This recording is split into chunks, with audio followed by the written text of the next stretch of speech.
to Mission Prep. Our guest today is the frontman and creator of A Dead Desire. His name is Moroni Silva. How's it going, man? Good. Thank you for having me, guys. Yeah, thanks for coming on. Oh, yeah. So we already kind of talked a little bit about it, but what are you doing in Boise? I came up to film an orchestra performing a five-piece quintet that I had arranged for the Hollow song off of the new album, the third album I'm working on, which is an acoustic album called Thunder Rolling Down the Mountain. Awesome. Yeah, I was pretty excited to be in the studio last night. Mm-hmm. Where are you from originally? I'm from Utah. Mm-hmm. I was born in Logan, Utah, and raised in Bear Lake, Idaho. Okay. Wow, awesome. Oh, yeah. Yeah, I moved to Preston, Idaho my senior year so I could actually graduate high school. I was in a serious car accident my freshman year. Mm-hmm.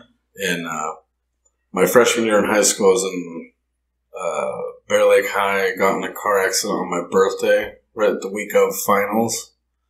And I didn't take the finals, so I needed 7 credits to graduate. And Idaho only offered 5. Bear Lake, Idaho only offered 5 a day. So Preston, Idaho had 7 in a day. So I had to pass every single one of my credits. Mm-hmm. That's what it ended up having to add up to. Is I had to move to Preston. I had to pass every single class in order for me to graduate. So that's when that car accident is what actually got me addicted to opiates. Mm-hmm. And that was 2001, 2002, around there. And then I had a 13-year opiate dependency because of that. Because back then they didn't really talk about addiction. They were just like, oh, yeah, here, we'll just give you more and more pills. Oh, you're out of your prescription? Here, let me just refill that for you. And then all of a sudden I went to the doctor's office. I was like, I need another prescription. They're like, oh, well, it looks like you're all healed up. You know, you're good to go. We don't no longer need pills. And then cold turkey. I was like, well, I kind of need my pills. So, like, I'd find ways to hurt myself and stuff or, like, if I knew someone who had pills, I'd seek them out and stuff. But it ended up being an addiction for, like, 13 years. Mm-hmm. And then, 2015, I went to, the last year of that was to heroin because my insurance ran out. And I got it to the point for my back, I had a refill of oxycodone. Mm-hmm. And I went to pick up my prescription one day, and they're like, it'll be $350. And I was like, what? Jeez. What happened to 5? You know? Like, your insurance ran out, and I ended up having withdrawals, and my one of my buddies was like, here, you can smoke some of this, you know, it's opium. I ended up smoking it, and I bought some from him. When I ran out, I came back like a week later. I was like, can I get more of that? And he's like, can I get more of that opium? And he's like, oh, no, I don't know what you're talking about, the opium. I have some cheese, though, some black. And I was like, what are you talking about? He's like, heroin. That's what we were smoking. And I was like, oh. Well, I didn't even really get that upset because I was like, well, I'm already doing it. I did it for the last week. Why don't you just give me some more of that then? Mm-hmm. And I just kind of did that for a year. And then it got really bad where it was killing me. Like, I'd have to have it every like 3 or 4 hours. I never injected it, but I always smoked it. I was getting to the point where I was smoking so much that every 3 or 4 hours I would start to have withdrawals. So like at night I'd have to sleep with it next to my bed.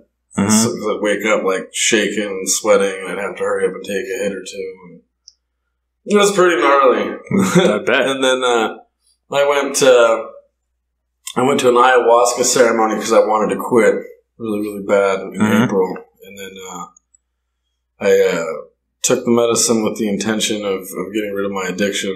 And during that ceremony, I saw a dead body on the ground next to me to my left.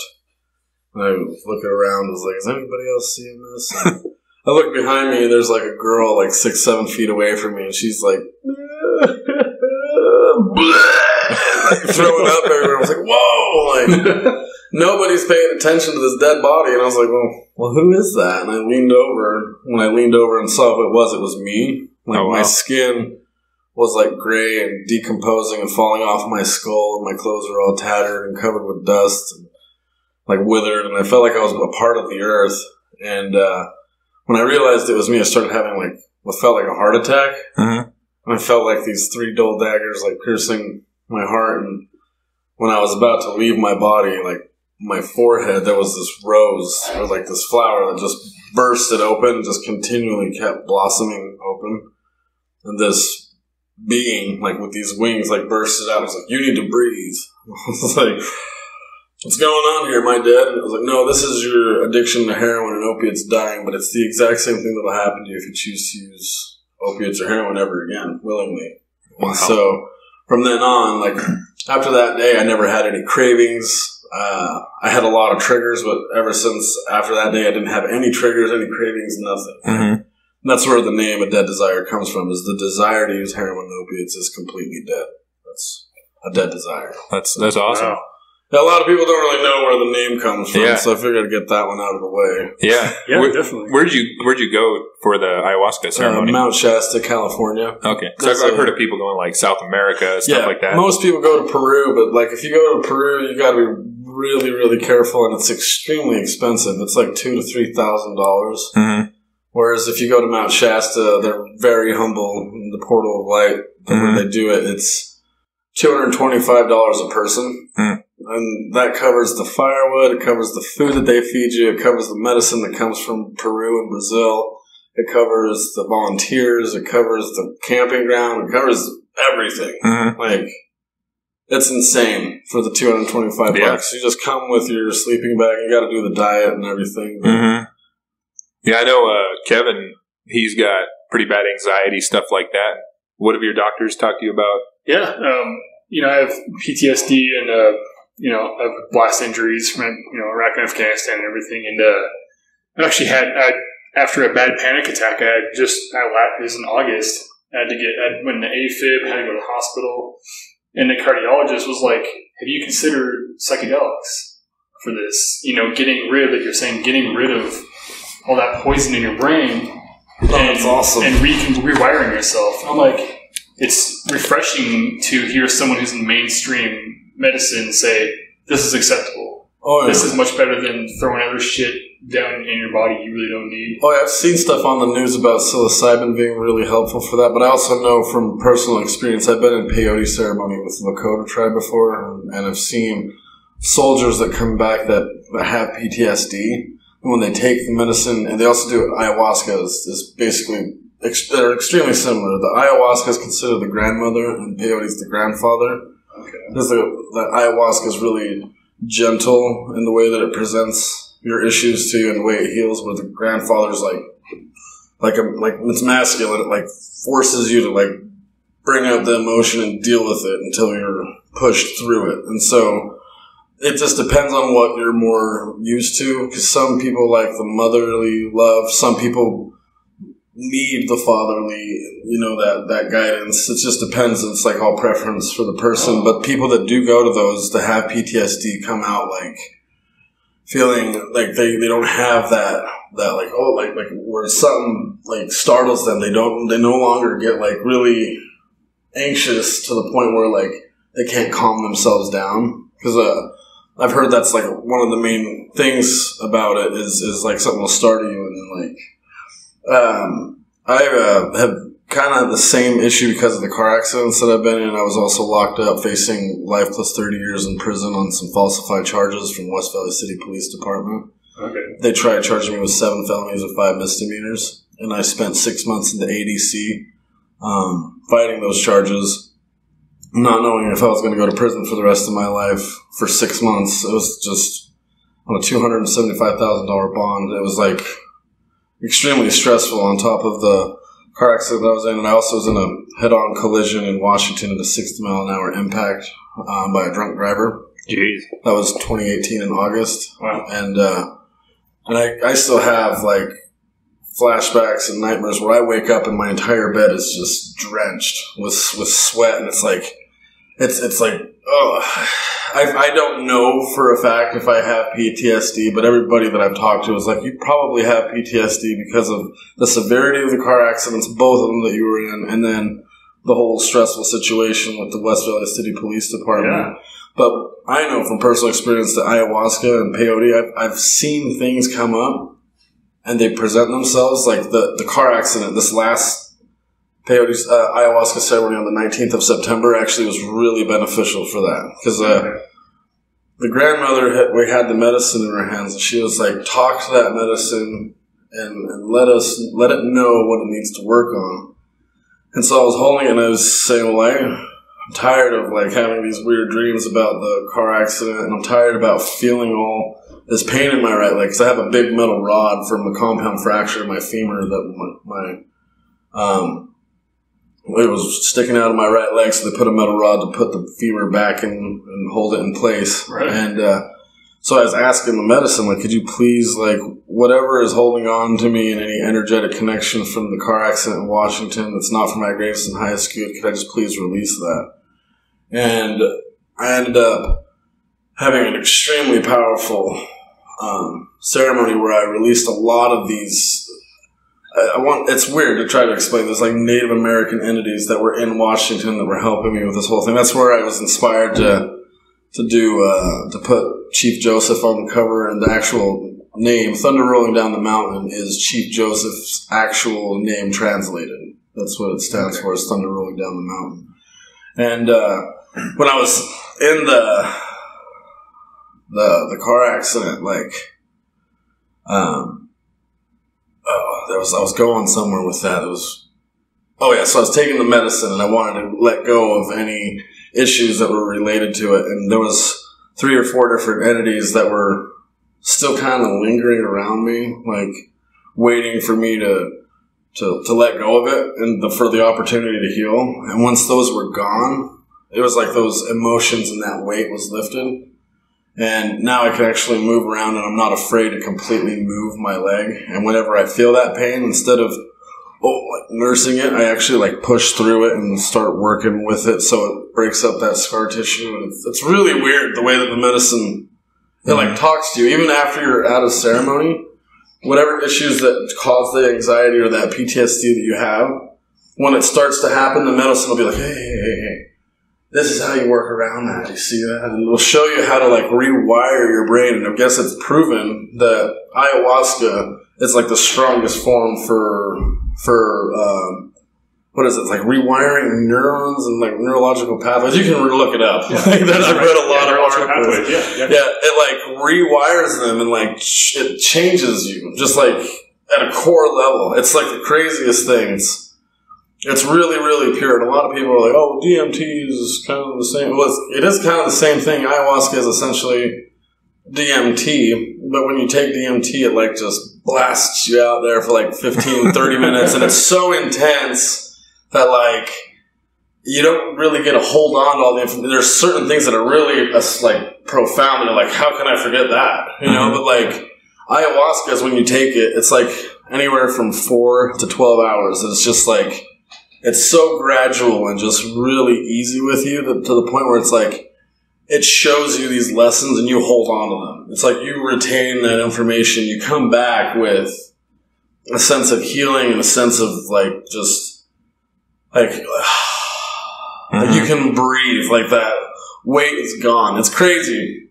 And, it saved my life. Because of ayahuasca, I no longer am addicted to opiates, and I'm not an alcoholic anymore. I don't smoke cigarettes anymore. Like, there's all these benefits that have come with it. Yeah, way more beneficial than just, hey, put you on some SSRIs and let you work it out for 6 years. Yeah. And then most people around those are still drinking and smoking weed anyway with them. So maybe just go down the real journey and really, throw yourself in there. Oh, yeah, because that's like one saying. It's like the only way out is through. And the pharmaceuticals, they don't ever want you to be healed. That's why they're giving you the medication, because they want you to keep coming back, so you rely on them to help you get through that. But if you're cured, then you no longer need to go to them and spend money on them. If you no longer do those medications and you go to the actual medicine, then you face those issues and you go through that intense, because it's intense. Like, there's some stuff that's like terrifying, and it's like, most of us, we numb ourselves, whether it be by drinking or smoking or doing whatever, to like not deal with it. Some really big and intense has, I'm gonna go and drink, or I'm gonna numb that, and then just push it away. but that just causes more issues in the long run. So the best thing to do is to acknowledge it when it happens. Like just sit with it for a little bit, be like, this sucks, but then focus on what's the best possible solution to get through it. And then once you actually face that, it's not so bad. Yeah. Like I saw this thing about a rabbi who was talking about a lobster and how like the lobster, its shell never grows, but it grows inside its shell and gets to the point where it like, it's too big for the shell, so now it's like got to the point where it's hurting. So what it has to do is it has to find a rock, and it crawls underneath it, and then it breaks the shell off, and it sits there while it's exposed and vulnerable, and it heals. Mm-hmm. And he was saying if that lobster, every time like he felt that discomfort, went and took a pain pill, he would never evolve, he would never grow. And so he says that discomfort is the stimulus for growth. It's the stimulus for change. So if you're something that's like really just like uncomfortable to you, the best way to do it is to face it and go through with it. That way you can actually grow from that experience. But all of us have been programmed. You turn on any episode and it's like you see them getting off work and they crack a beer, or you see them smoking a joint or anything. And then when I see someone smoking a joint, I'm like, man, I want to go smoke a joint. You know what I mean? Yeah. But then when you see someone, I used to be like, when I see someone opening a beer on TV, it'd be like, my mouth would start to water. It's like, damn, like, you know, like a cold beer right now sounds really good. Mm-hmm. But like it got to a point where I went to one ceremony and it was so intense, and I saw all the spirits, like, they were spirits. I saw individual entities that I knew were alcohol. They came out of literally, like, every orifice in my body. Like, it was crazy. Mm-hmm. Like, my ears, my eyes, nose, my belly button, like, was puking. Like, it was like this ectoplasm that came out of everywhere. And it was hovering above my chest and my stomach, and I could see individual spirits. And I saw them get sucked up into the sun. They when they were burned up in the sun, I felt this weight off my chest. It was like, whoa, like, that's insane. So it was like the fear that you experienced during some of those. Is that fear, do you think, is it really just like a representation of something inside of yourself? Yeah. Part of you? What the grandmother tells us, when you go to the ceremony and you feel fear and you don't want to do the medicine, that is an entity that can feel the medicine approaching, and it wants to, it's comfortable inside you. It doesn't want you to take that. It wants you to remain how you are, so at a later date it can take advantage of you. Okay. So when you let that medicine go, take control over that, it finds it inside you and it brings it up and you purge it. There's like 4 ways you can purge. There's yawning, there's crying, there's diarrhea, and there's vomiting. And a lot of people, like my first ceremony, I didn't purge at all. I didn't puke, nothing. I actually cried and I laughed. Laughing is another way, actually, so there's 5, I guess. But laughing, I was laughing so hysterically because of just how profound it was. It was just like, oh my gosh, this is amazing. It was so insane. But after the one ceremony where I stopped drinking alcohol, it was kind of funny because I had all these thoughts and I kept thinking, man, like, that was weird. I wonder what that was, like all those spirits and everything. And then I saw an article that I read, this huge article about alcohol and the origin of the word alcohol and how it's derived from the Arabic word alcohol. Yep. It's like Alkhul, and it's life-eating demon. And so you have aqua vitae, which is the life water, where you drink it, like kind of like the fountain of youth. You drink it, you're youthful. Then when you take alcohol, the life-eating demon, the Khul, they derive the word ghoul from that. So when you go to the restaurant, you look at where it says spirits, and then they have underneath it shows the alcohol, or they say booze. Like, it's all the spirit in that. So, like, for example, aqua vitae gives life-eating demon. For example, vodka. If you take rose petals and you set it in vodka and you step away for like an hour and a half, 2 hours, and you come back, the essence of the rose petals will be sucked out of it, and just floating on the top is an essential oil that you can scoop off and apply topically for like health benefits. Mm-hmm. But if it's the same thing with us, we're just as living as those rose petals. So if we're absorbing this liquor, we're sitting there pickling our soul, and it being naturally pure tries to escape. So the best way to do it is to crack a hole in your aura, your auric field, and just kind of like kick it outside.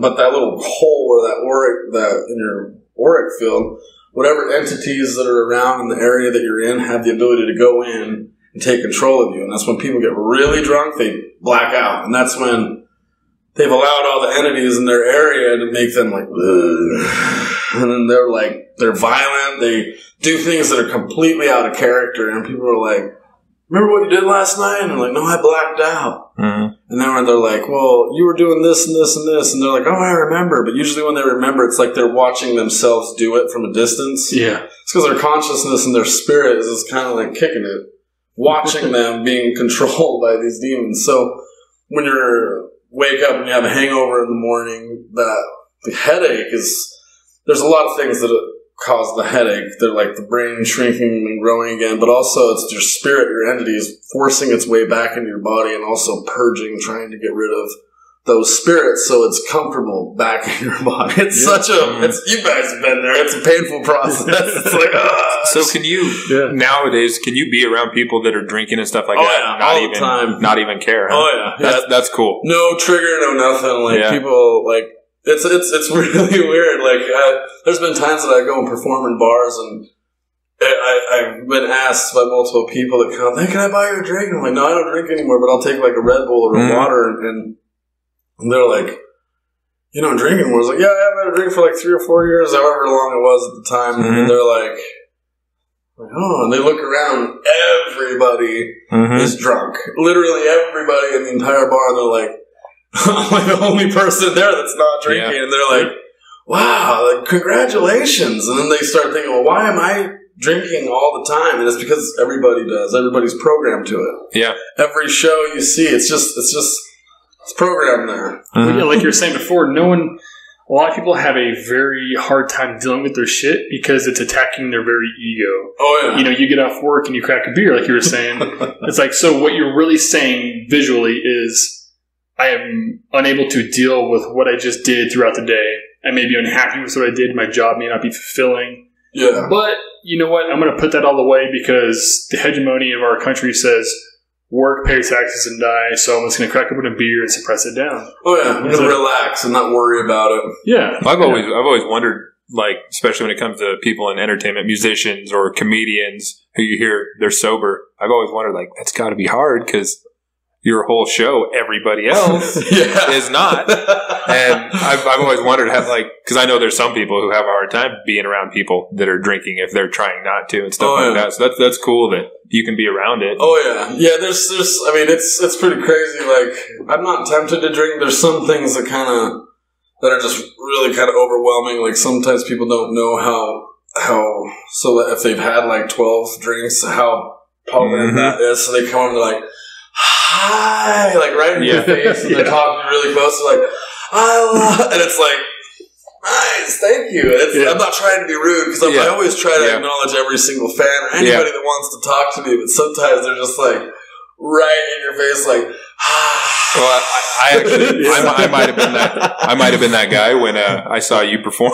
Oh no! So actually, I wanted to tell this story to you so I had heard your single, "The Vanity," on the X here. They're pretty good to you, it seems. Nice, yeah. And I had heard it, and I always thought, oh, it's a good song, but live music just hits you different. Oh yeah. And there was a show the X put on, I think it was last year. It was like for autism awareness. Yeah. And everybody did acoustic. And the that first Shim? Yeah, that was the headliner. And actually, so after the show, I came and bought a t-shirt from you, and I had been drinking. And I told you, I was like, man, you should have been headlining that show. You were the best one. My alcohol breath right in your face. But no, you're totally good. So me and my wife went to that. We love live music. And I had, like I said, I'd heard you were single on the radio, but I didn't know much about you. And the first guy performed, I don't remember who it was. It was almost like rockabilly stuff. Reverend something. Reverend Roy or Otis. Reverend Leroy. Was it Reverend Otis? Reverend Otis? Something like. Anyways, he came out. He was pretty good. Oh no, that Leroy. That's a different band. Reverend, yeah, it might have been Reverend Otis. Yeah, I think so. But he was pretty good. And then Faded Leroy. That's what I was thinking. Sorry. And then when you came out, I remember because you wear like a mask, a skeleton looking mask, and I think you had said that was fairly new at the time. Yeah, that was the first time I wore it. Yeah, so when you came out on stage, this guy comes out with a mask on, you have a towel, you lay it on the ground, you sit down on it, and everybody in the crowd is like, what is going on here? me and my wife were like, what is this? And man, when you started singing, I mean, you blew me and everybody in that room away. And it was weird because everybody was being pretty judgmental, I would say, when you first came out. Like, the mask and what the hell is this? Yeah. And then you turned that room quick. As soon as you started singing, everybody, and I don't know how good you are at taking compliments, but everybody was with you then. Oh, yeah. And, I mean, I know my wife and I became fans right then. It was holy shit. And you had told some stories about why you wrote a certain song, stuff like that. Oh, yeah. A little bit with your addiction, stuff like that. Man, it was just, like I said, live music just hit you a different way. Oh, yeah. And we were blown away. And then so afterwards, I'm like, I got to go buy a t-shirt. I got to support this guy. And we came up and you signed it because we gave it to our son. Oh, yeah. And which I told him you were coming today, and he thought that was cool. Yeah, man. And so afterwards, I went and found your music, and I've been a fan. I was telling everybody about your music after that show. I was like, you got to check this guy out. This guy, I mean, Kevin probably remembers. I was telling everybody, like, you got to check this band out. That's awesome. It was cool, but yeah, I was the one with the alcohol in my breath telling you how good you were. No, you're good, bro. You probably should have headlined the show and all that stuff, but it was cool. There's some people that are just like, it's like overpowering. It's just like, you'll know what you'll be able to tell if you see me like leaning back or like kind of like that. I'll still be like friendly. I'm never really like, what's the word? Like, I'm never a dick about it. I'm always just like, I understand how it is because I was the same way. It's like I would get drunk and go and try to meet the artist and be like, hey, man, you know? But being on the other side of things, like I went to the rock radio convention and kicked it with David Draymond from Disturbed. Mm-hmm. Same thing happened to him. I was sitting there talking to him, and we were sober at the time, and this person who's drunk as hell comes up. He's like, hey, and it starts going off, and he's like, he's got like this stink face on. Yeah. And right after that, I'm like, hey, bro, is it cool if I get a selfie with you? And I get a selfie with him while he still has that, that stink face. Yeah. No, that was, like I said, we saw you and became fans right away. So it was pretty cool. Oh, yeah. And the mask and everything. And I think you had said, because I told you I thought the mask was cool after the show. And you said, like, yeah, it's my first time wearing it. But the theatrics of that and just everything about it was really cool. It was watching the skeleton jaw move up and down. Yeah. When I found that mask, I was like, oh my gosh, this could be really cool. So I found it, I ordered it, and then I had to paint it, and I had to fill in the cracks and make it look like it was all like cracked up, and I had to fill in the teeth so the teeth would stick out. Mm-hmm. I had to work on the mask. The mask is only good for 3 uses. Oh, really? Because it's a prosthetic. It's made out of latex. Okay. So it deteriorates. Yeah. And it gets to the point where you cake that spirit glue on. It's funny that they call it spirit glue or spirit gum, depending on what brand you buy. And it only lasts for 3 uses because it starts to cake up on the inside of that. And so that's $60 every time I buy that mask. And I remember too, like when you would even take a drink out of your water bottle on stage, that mouth would open. It was like, whoa! It was pretty cool. That's awesome. It was awesome. Did you watch the Rage music video? Yeah. That's what I was going to get to. Was so after watching it a few times, I really appreciate it coming from somebody who plays. I think our band, our guys all move around instrumentally. We play basically 4 different projects with the same people. We have like progressive, we have like ethereal, we have like stoner grunge, we have blues. Nice. But we can play a lot of it. And so kind of being on the periphery of music, I always appreciate when someone else is playing, when they can make a music video so, I think, genuine, like Rage video is, you know, because most music videos, whether they're rock, whatever genre you want to talk about these days, are watered down and kind of flat and disingenuous, you know, and I really don't like that. I'm not into that. I'm not a mainstream music listener. You know, I listen to the stuff that is on the periphery.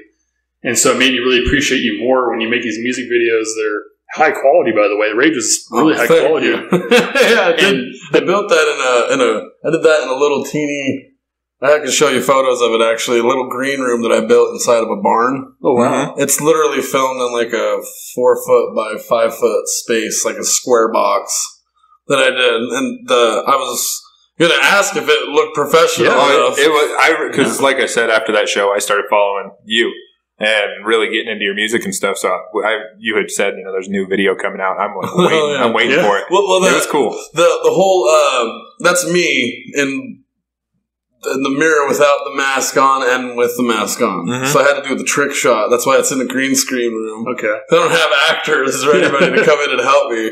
My son is the little boy in the... I was going to ask you who the kid was. That's cool. That's cool. Yeah, he looks like I did when I was a kid, like exactly like I did when I was a kid. And so I wanted it to seem like... And I didn't want the story to be ingenuous. I wanted it to be something that was written, the song was written about. Mm-hmm. And I wanted it to kind of like lead up through my entire life, leading into this part where I'm burning the rage and letting it go. And that's like the symbolism of the whole thing, is holding on to that. And so you see me as a kid, like staring in the mirror, like saying, you know, like, feel your hatred when you look at me, and it's writing it all down. And then like you see the skeleton hand come in and grab him on the shoulder. When he turns, it's like I'm turning as an adult. Like, what the hell is that? Like kind of like a flash to the past, and it's like I still keep writing, and then as I'm writing, I like look up and I see this thing that's been tormenting me my whole life, which is staring at me in the mirror because all the problems that we have come from inside. So it's all really symbolic music video about the way that things work, and it's like a relationship between my father and I bleeding over into how I'm fixing it with my son. But it doesn't talk about my son at all. It's like, it's supposed to be me. And it's leading into how I'm burning and letting that stuff go to not pass that on to my son. Mm-hmm. It's like getting rid of the rage, you know, like, yeah. Like it's took me like $2,300 to film that, buying all the props, the green screen, making the mirror. I had to custom build that little desk with that mirror behind it. Mm-hmm. So it's like held up with 4 2x4s total, 2 on each side, holding up the back part of the desk, and that really heavy mirror just sitting there. And I painted it all black. So like, I'll show you right now the music video, the room that I built it in. It's the green screen was about $120, and then I got some plywood and stuff and tried to make it look as professional as possible. Mm-hmm. Yeah. It's amazing what you can do with little material. I mean, I don't think there was anything generic about it, which is I really appreciated about it. I loved it. It was like, man, it's original. Like, it takes a creative mind to build that from scratch like you did. Yeah. Obviously, you're a creative guy. You're a musician, you know. That's awesome. I appreciate it. Yeah. Yeah. And obviously, I think we should share his video on, you know, Instagram, Facebook. Yeah, I was going to ask you about it. If we can share some of your stuff, because the way I've been doing this, we have an Instagram and a Facebook and all that stuff, is for the next week, I'll continue to push you. I mean, you're a guest, so if you don't mind, I'll share your video and everything. I'm totally down. That would be badass. Yeah, I built it all in this little green room right here. So that was the lighting that I used. Oh, wow. So that's how big the thing was. That's how big the room was. It was teeny. So when we're looking at like a 3x5 room? Yeah, the whole thing was like really, it was really small. That video turned out, especially now seeing what you were working with. Yes. That turned out really cool. To be in that little box. Yeah. And to do that music video, When I was done with it, I was really grateful. It's like I was able to pull it off. Yeah. Yeah. So I wanted to ask you, when it comes to music stuff, what kind of music did you grow up listening to? Like, what are some of your... So it's kind of crazy. I was never allowed to listen to my own music or, like, choose what I wanted to listen to until I was, like, 13 or 14. Till I went and my brother was working at my grandfather's. So, like, I went over there for a summer and he had his trailer and he was going to Sam Goody in the mall in Logan and he was buying CDs and stuff. But before that, my dad used to listen to a lot of, he's Hispanic, so he listened to a lot of Hispanic music as well as Maná, which is a really awesome rock band in Spanish that sounds just like American music, like the style of music. But then my dad also listened to Bob Seger, the Eagles, Eric Clapton, just a lot of really good music. My mom used to listen to ABBA, The Carpenters, Styx, Journey. Just we grew up with a lot, like, really good music. REO Speedwagon, ELO. And then when I got to listen to my own stuff, like, I went and checked out a whole bunch of my brother's CDs. I fell in love with Korn. Like, Korn was like the first favorite band that I had. And then later in high school, my favorite band turned to 9 Inch Nails. I went from Korn to Marilyn Manson to 9 Inch Nails. And then I loved Incubus, Deftones, Brand New. There's the Receiving End of Sirens. There's a lot of really, really badass bands. You have a pretty wide genre of music you enjoy. I think that's important, especially for a musician. I know me. I'm not a musician, but I'm kind of the same way. I grew up on, like, my mom loved, like, Alabama. Southern country rock stuff. My dad was like a big Creedence Clearwater guy. And a lot of oldies and Elvis, stuff like that. And then as I got a little older, I kind of took both those styles of music and got into my own stuff. I mean, I like it. I like some hip hop. I like some heavy stuff. That's one of the things, like, growing up young too, like, getting into, like, mom got me into, like, Deep Forest. Like, great music, man. Just going around the world and getting people's music together and then producing it, compiling it. Like, Deep Forest is awesome. The Boheme album is just ridiculous. I still listen to it, you know. And it was one of those things that helped me learn how to drum. Like, how can I make syncopations to this type of music, or is it possible, you know? And honestly, my biggest influence on playing the drums, even though I've played in mostly metal bands, was Carter Buford from Dave Matthews Band. Oh, hell yeah. Like, that's phenomenal drummer. Super underrated. Like, you know, that was one of my biggest influences. Like, if you can play that way, you can play to any style of music. Yeah, if you actually look at the videos of his drum cage, it's like it's massive. It's like, what the hell has he got back there? It's crazy. But it's with that appreciation of all those different varieties of music. Like, there's so many different genres, but, like, the ones that really resonated with me, that made me want to produce the music that I produce, is I don't ever write a song that's just, I'm going to write a song just to write a song and put a filler on an album. Like, every song that I write, like, it's like something that means, like, something. And so, like, I want to be able to sing something that will really, really make you feel it. Like, so for example, that Foreigner, that one Waiting song. I've been waiting for a girl like you. But he's like, there's a part in there where he's, like, singing and he does this note change. He's like, yeah, waiting. But the way he's like, waiting. But there's one part where he goes, waiting. Like, you can just feel the way that he's singing. And then, like, he goes in that, to make me feel alive. And then, like, that hold out. That way that it makes you feel, and then that build up, and then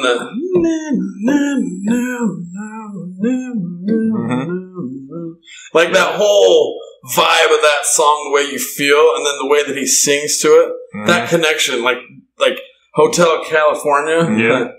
When oh my gosh, like, you could just feel Don Henley like that. Yeah, like, he really experienced that type of an evening, you know. Like, I don't know if that makes any sense. Yeah, like, it's just like the We were just talking about this. That Fleetwood Mac Dream song. Yeah. It's on that. Oh my gosh! Have you seen that? The perfect song. Have you seen that viral video that's going around recently? With a guy who's like shaking his legs, he's dancing. Well, no, this guy. And we just found out he's actually in Idaho.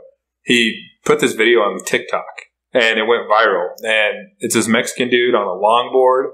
He has a bottle of like Ocean Spray cranberry juice, and Fleetwood Mac's playing. He's holding his phone out while he's riding, drinking it, and singing along, and the whole vibe of it. And that thing went viral over the past couple weeks. It's everywhere online. It's perfect. That's awesome. And I've seen it multiple times, and then I saw an article that, hey, I think he's from Idaho Falls. Yeah. And so, but I mean, this thing just went. It exploded. That's another perfect example. Oh yeah, Fleetwood Mac. That song, like. Mm-hmm. Yeah, well, and I've seen people song. online posting like, I didn't even know who Fleetwood Mac was. I saw this video. I'm a Fleetwood Mac No fan way. now. Yeah, Stevie Nicks. We were just talking about this with like you were talking about the feeling behind music. Like I said, I have a pretty wide range of music, and there's some country I love, but you don't hear it on the radio.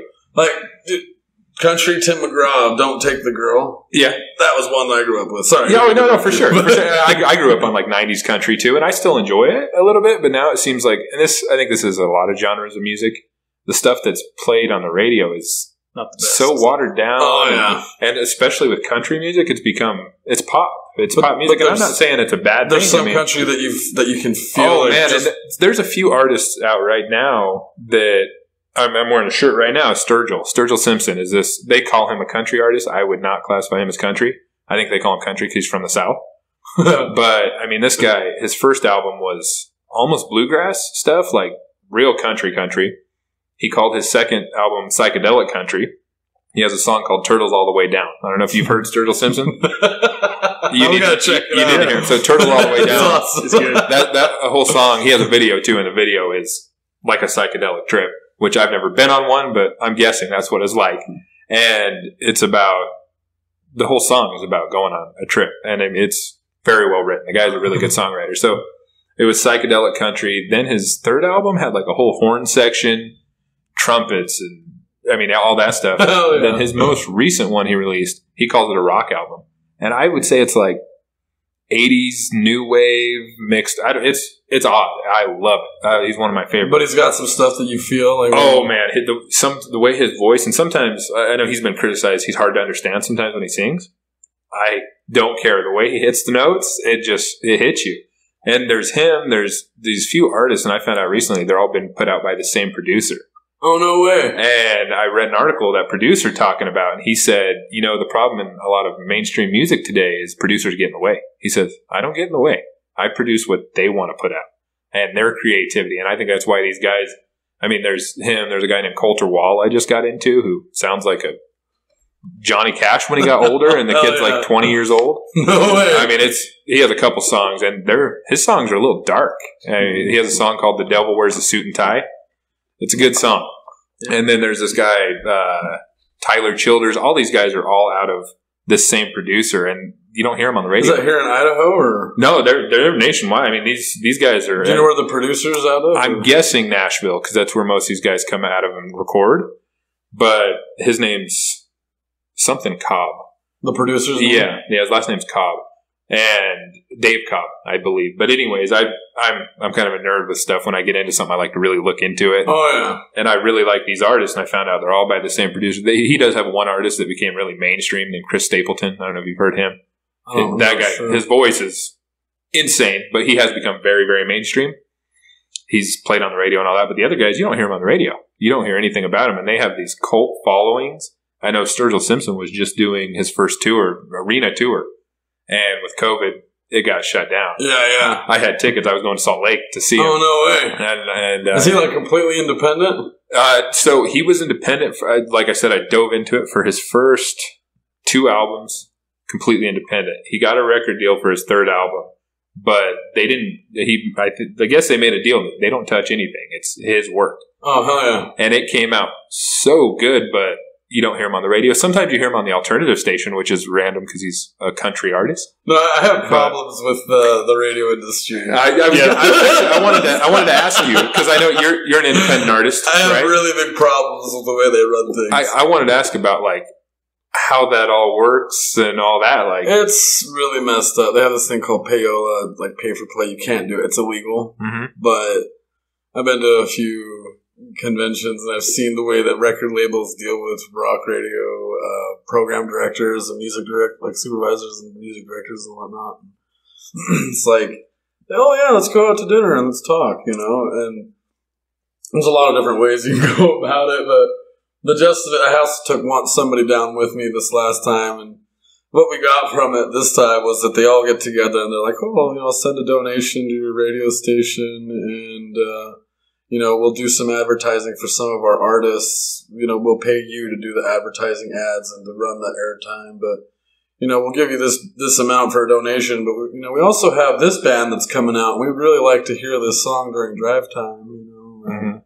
Like, well, that's they don't really come out and say, hey, we'll pay you this to play this during that time. But like when you're in that, it's like it's kind of messed up, dude. Because I've gotten to the point where I have stuff that is definitely commercially viable, and I had that one song in my mind off my first album, Resurrecting the Mind, that I released on a single with the Vanity. That song in my mind went to number 8 on the top 20 on the BBC Radio 1 network in Beirut, Lebanon. And I had the proof, and I would show all these radio stations here, but it's corporate. It's a corporate decision. All these program directors and music directors like, oh, well, it's corporate. It has to be solicited. Meaning that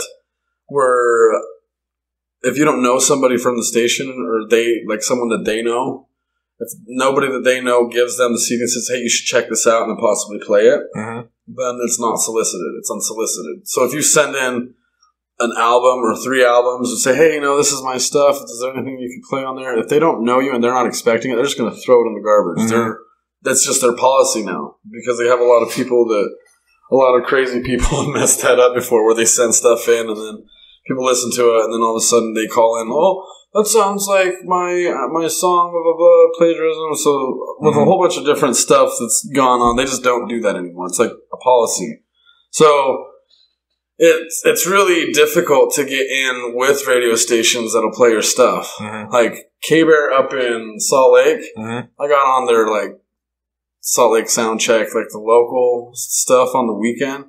And while I was there, I was talking to the guy off air, and his name's Corky, and I was like, hey, why can't I get my stuff to play during drive time or even be put in rotation? He's like, honestly, it's a corporate decision. I have the Rage song. So before it was even released or available for anybody to download, it was put in a cage match on X-Rock 7 nights in a row. Yeah. And I won every single night. I remember hearing it on that. Yeah. So I retired as champion on the cage match. And they don't allow independent artists on the cage match. Yeah.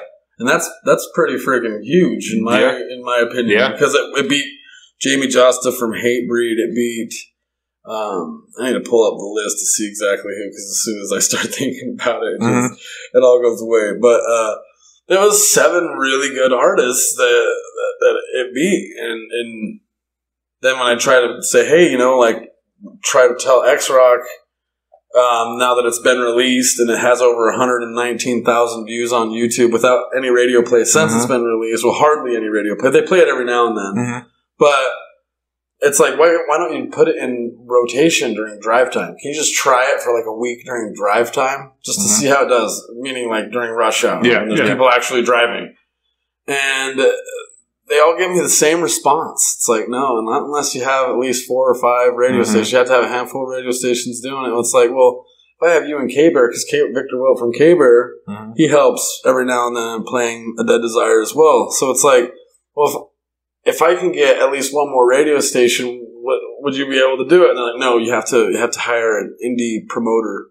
Wow. So it's all politics. It's all politics. Yeah. It's kind of the point where it's like and I know the reason why. It's very obvious why. It's because the amount of money that an artist makes is ridiculously insane. Brent, an artist, Brantley Gilbert, is that his name? Sounds familiar. Bradley Gilbert. Yeah, I think I've heard the name. Yeah. He's a country singer, and apparently, apparently when he does a show, a sold out stadium for like 50,000 people or whatever, depending on the demographic where it is, he makes anywhere from $15 to $19 million a show. Jeez. So, like, that's crazy. And he's signed. Mm-hmm. You know what I mean? Like, it's crazy when you think about the amount of money, like licensing deals in TV. It's $250 a minute.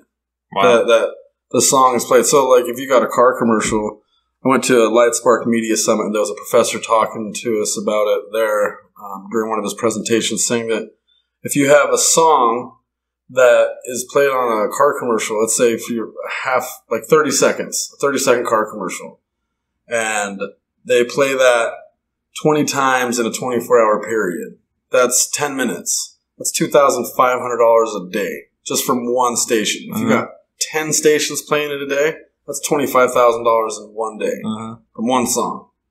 Then if you add that up and they pay you out quarterly every 3 months, when you add that up to $25,000 a day, it equals up to like $2,250,000 in 3 months they'll pay you out. Wow.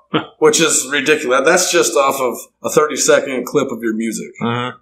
That's just one car commercial. When they sign people, they put them in everything. They put them all over the place.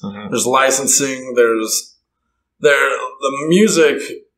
I mean, playing live music, yeah, you get money from it, but like the real money is in licensing, and also it's kind of lame. The way the whole thing is set up, it's really kind of frustrating because everything that I've done for A Dead Desire completely independently. I'm the sole member of the band. I write the music, but then I also I'll have like the studio musicians come in. Like I have a drummer. Like I'll have like a main beat. Like I want like I'll say like for Killing the King, I want it to come in. And then and he'll go in and he'll do that, but he'll add his little accents, little things that he does, and he like spices it up, and it's like, hell yeah, that sounds badass. Yeah. I'll get the bassist in there off the first and second album. It was the producer Joel Pack, and I'd say this is kind of what I want. And I give him the basis for it, but then he'd add in little slides and hammer-ons and stuff. It's like, hell yeah, and it made it that much better. And it's a lot more efficient for me to hire the studio musicians and have them just professionally come in and blast it all out than me trying to pay $75 an hour and taking multiple 4-minute takes on every single song. You know what I mean? So it's more cost effective to hire studio musicians to come in and play it all out for me while I'm in there. And how does that work for like your live shows? Because like I said, the time I saw you, it was just all you. me. Yeah. Oh, really? Yeah, I've never done a full like a live show with a full band. Okay. It sucks. Yeah, because I'd like to. I don't know, man. That time I saw you and it was just you and your guitar up there. It was like I said, it was cool. Yeah. Oh, thank you, brother. Yeah, a lot of people say that like it's not what they expect, and they actually really like the fact that it was just me because it's really intimate. But at the same time, it's like eventually I want to get it to the point where I am dressed up as Sir Avley Moon in that outfit that's on the Rage music video with the top hat, the cane, and everything, and just singing and performing as an artist and a performer, an entertainer, while having the whole music taken care of. Yeah, yeah. Kind of like Trent Reznor from Nine Inch Nails. How he's like the front man and he writes all the stuff. That's one of my huge inspirations is Trent Reznor. But I want to be able to perform and actually get into the music and freaking feel it. Because when I'm playing my guitar, I like let it get in the way of the way I feel. It's so weird trying to explain it. It's like totally. When I'm playing and I'm singing, it's like, but then I gotta focus so I don't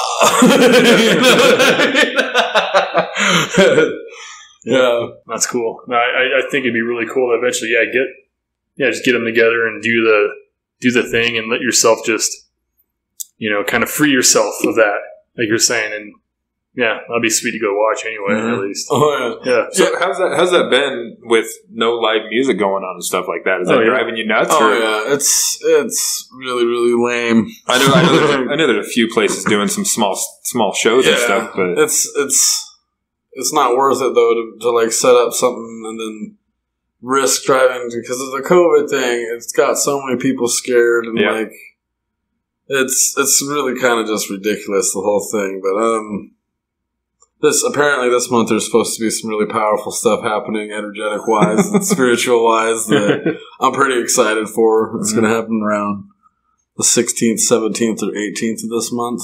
It's around the time of the new moon. It just happens to line up with a lot of other events, like astronomical events and astrological events.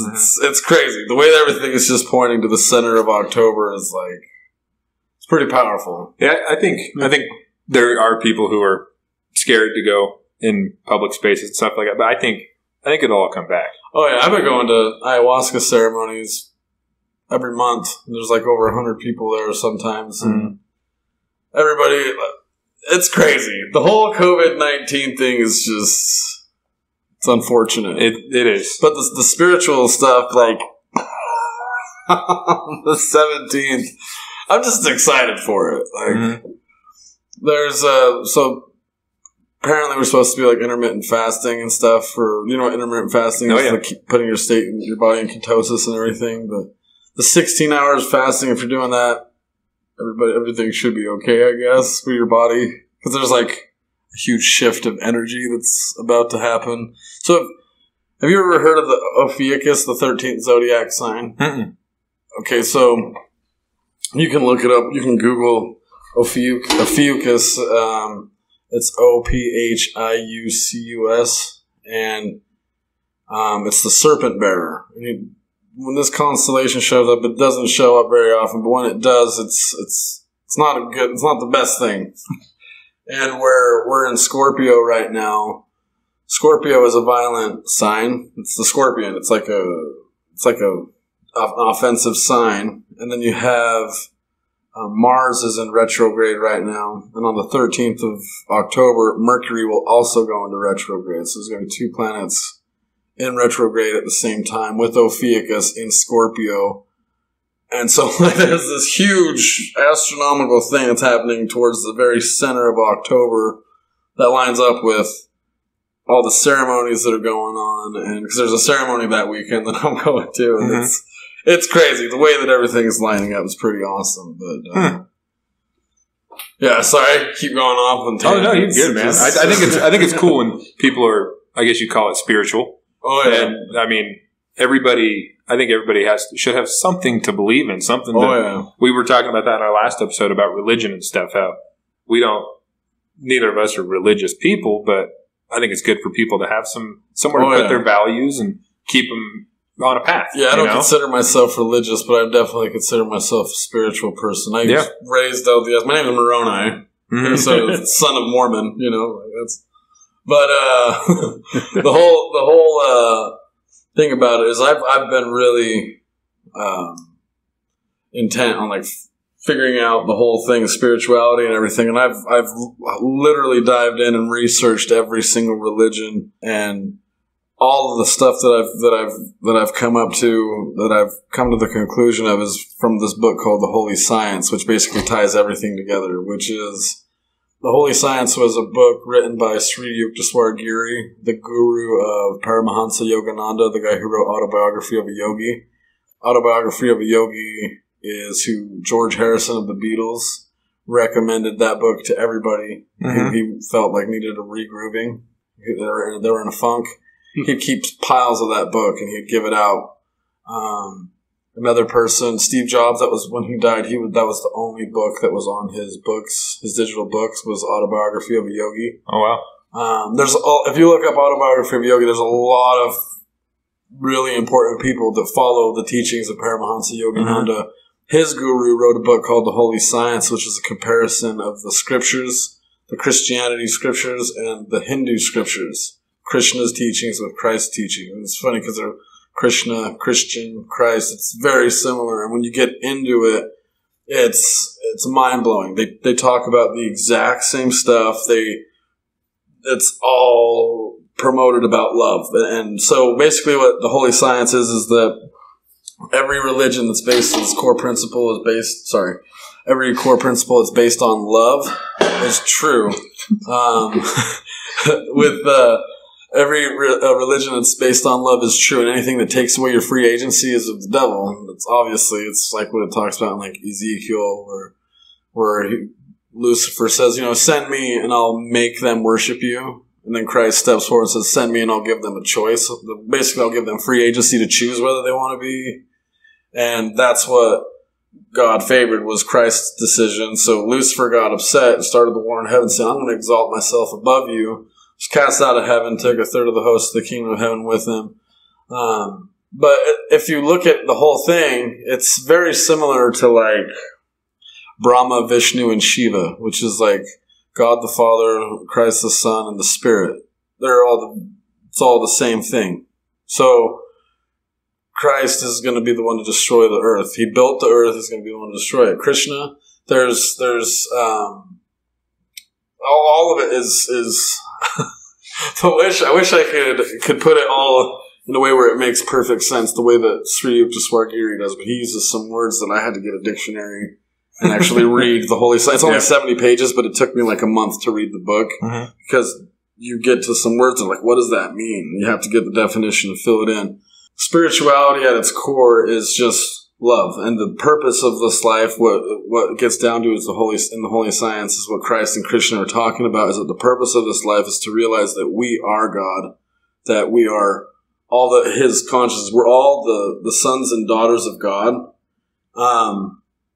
that the purpose is to realize that you are me and that I am the you, and that every living thing, even trees, animals, like we're all connected, and that we're all a certain vibration. We're all frequency connected to the exact same thing. We're all the only begotten Son. It doesn't mean that He's the only Son of God. So we're all sons. There's only one consciousness, which is the Om, that sound that was the Big Bang. That was.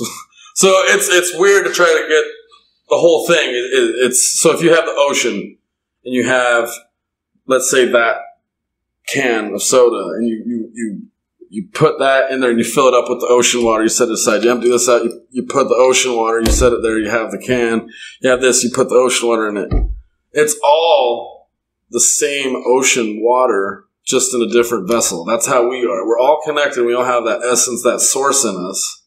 And when we die, we merge back to it, because energy can never be destroyed. It can only be transmuted or transformed.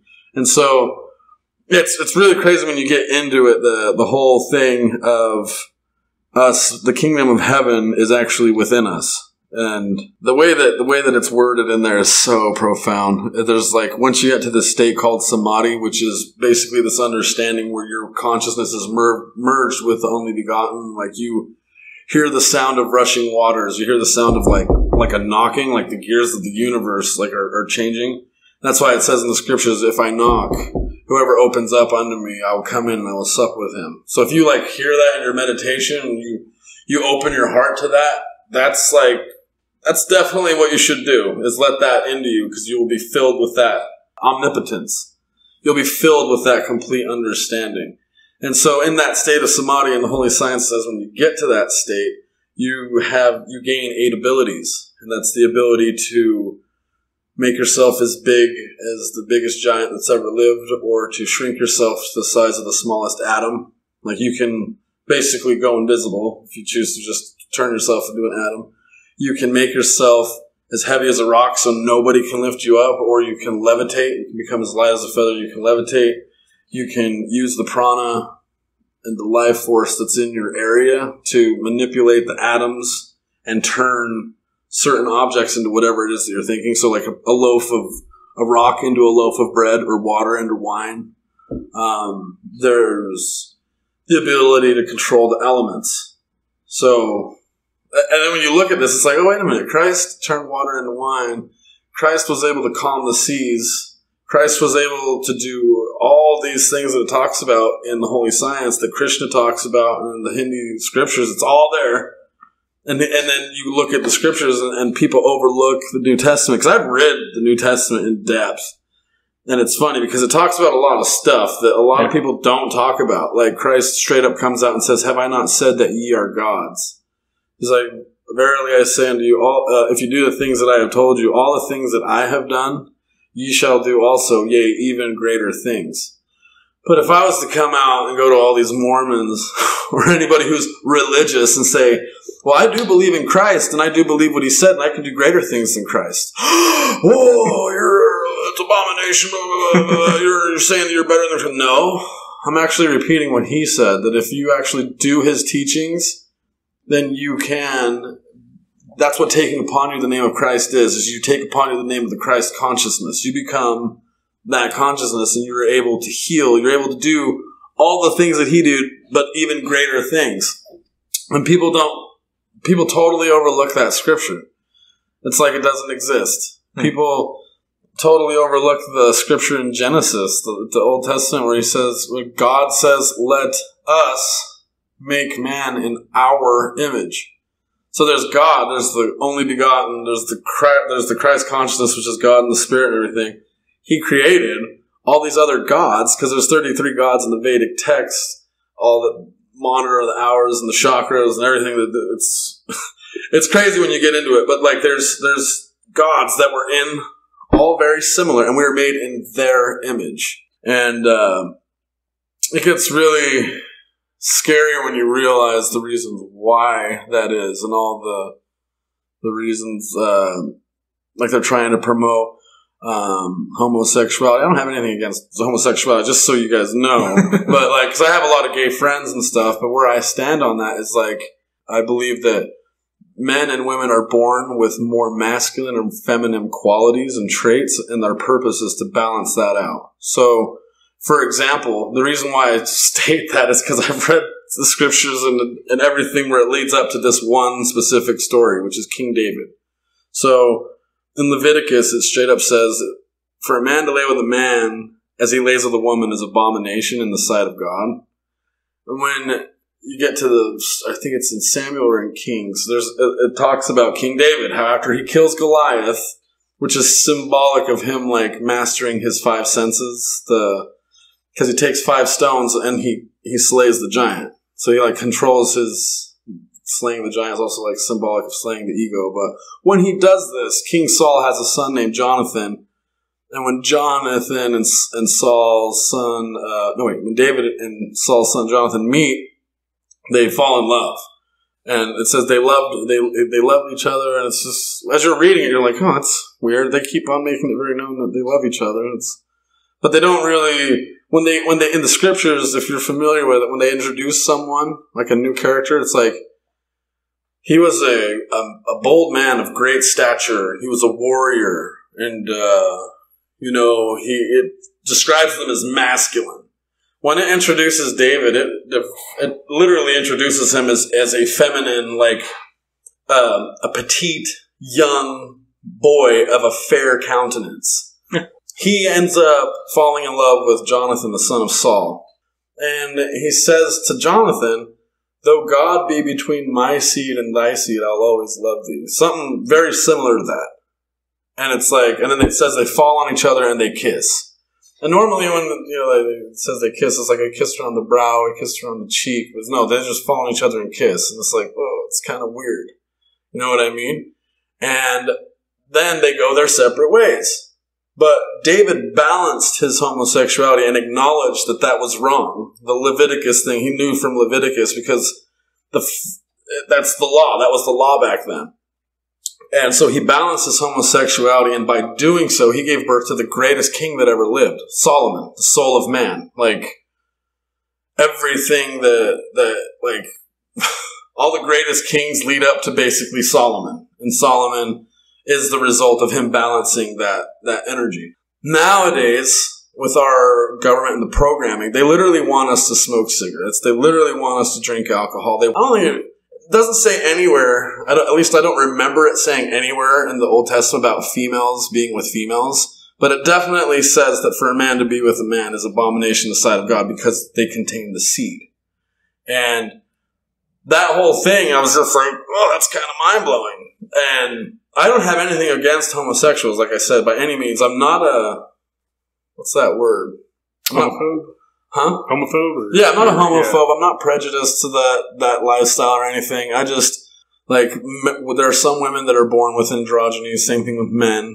Some women are born with more masculine qualities, but the purpose of life is to balance that. And it's this topic is very sensitive because a lot of people, it's a very controversial topic but when you actually do the research and you dive into it and you see why this is the case and this is why they're doing things, they want people to be drinking right now. They want people to be unprepared for what's going to happen. This is huge shift of energy going into the fourth density, apparently, which is like our planet is basically giving birth and pushing through a very rough time right now, as everybody can tell. It's like really struggling, and the collective consciousness is actually really doing its best to not be taken over by this force of evil, apparently. So, man, there's so much stuff to cover. What time are we at? So we're actually over an hour. So we'll probably start wrapping up a little bit. I want you to play a song for us. I'm down. But censorship's like a real thing. Because that Here Comes the Rain Again music video that I did, Ollie Herbert from All That Remains, as soon as we released that, within the first 2 weeks, it had 22,000 views. And then it just stopped. Literally. And it's still at 23,000 views. It completely stopped. I actually had to watching The Social Dilemma, learning a little bit about the artificial intelligence. That's what I've actually been researching the last little while, is how to use it to my benefit. So I've been using Google AdWords and stuff to get it in front of the people that actually can make rage make a difference, or make my music make a difference. So I target through Google AdWords, and it literally went from 8,000 views within a month and a half. It went up to 100,000 views. And then once the ad stopped, 19,000 views just trickled in afterwards. So it's just kind of that's awesome. You know what I mean? There's a whole algorithm and all that. A specific algorithm. It's crazy. And so what they were saying on The Social Dilemma is there's these knobs that you can fine tune, and there really are. That's what I'm learning how to do, is to get into the Facebook Ads Manager and target the specific people that have been known to click on Spotify links in their Facebook feed and then buy content from those specific ads. And that's what I'm learning how to do right now, which will help me go around the censorship issue, because at this point I'll be paying and using their algorithm. Yeah. So speaking of that, I guess this is a good time to, where can people find you? How can they get a hold of you? If they want to get a hold of me, they can send me an email on the contact us link on adeaddesire.com. They can always message Moroni Silva on Facebook, but it's the best way to do it is to do the contact us, because I get a direct email. Whereas if you go to A Dead Desire's messaging or my Moroni Silva's messaging, it'll go into message requests, and there's a chance that I won't see those for weeks. But yeah, I'm on Spotify, Google Play. The best one, if fans really want to help out, is iTunes. If they download from iTunes or Apple Music, it actually helps me out more than all the other platforms. Cool. Good to know. Yeah. It's monetarily a lot more beneficial than Spotify. Spotify, I want to do an experiment and see if I can get 5 people in a room that have Spotify Premium, and then record it and mark the date, and then watch them all download the songs from Spotify, and then wait 2 to 3 months and see if there's a spike in that, because I've watched 2 people on the same day download all of my material, and then 3 months later, it still hasn't reported it. Oh, wow. I just don't. It's really, really weird. It sucks. Yeah. Well, yeah, so all the music apps, especially Apple and iTunes, you said? Oh, yeah. And you're on Facebook, Instagram, all that good stuff. So I guess you want to play us out with a song? Oh, yeah. I'm totally down. I guess we'll end it with that. And I'm going to say, like I say at the end of every episode, before you play, is be nice to people. Yeah. All right. Go ahead. Hell yeah. And you want us to leave these mics on? Yeah. Okay. This song, it's actually written about, it's dedicated to basically suicide prevention. I was having a really, really hard time when I wrote this one. And right before actually doing anything crazy, what I was getting ready to do, I actually got reached out to by a fan who, ended up saying, like, oh, you know, I just wanted to reach out and let you know that your music's impacted my life. And then they sent this long message, and then right after that, you know, I got another message saying, I guess I just wanted to say thank you for existing. And it was like, why would you send me that? You know what I mean? Like, why would you do that right now? And so I went and I processed and I pushed through all that. This was like probably a year ago that I wrote this. And it's called Hollow. And that's actually the song I came up here to do the strings for. Mm-hmm. But yeah, this song is basically dedicated to anybody who struggles with depression or suicidal thoughts or anything. It's dedicated to advocating against suicide, I guess. But however you want to. Yeah. Sorry. Yeah. So it's called Hollow, and it goes like this. No, it doesn't.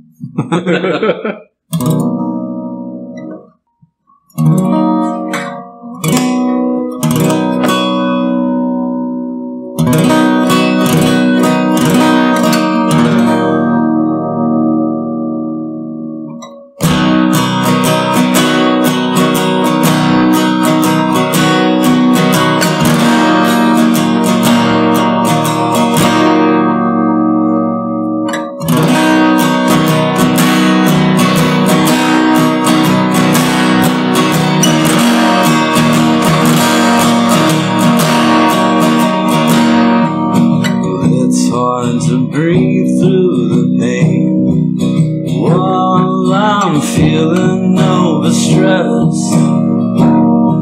I'm breaking down, writing the plans of escape, explaining why I'm such a mess and why I'm crying.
Awesome.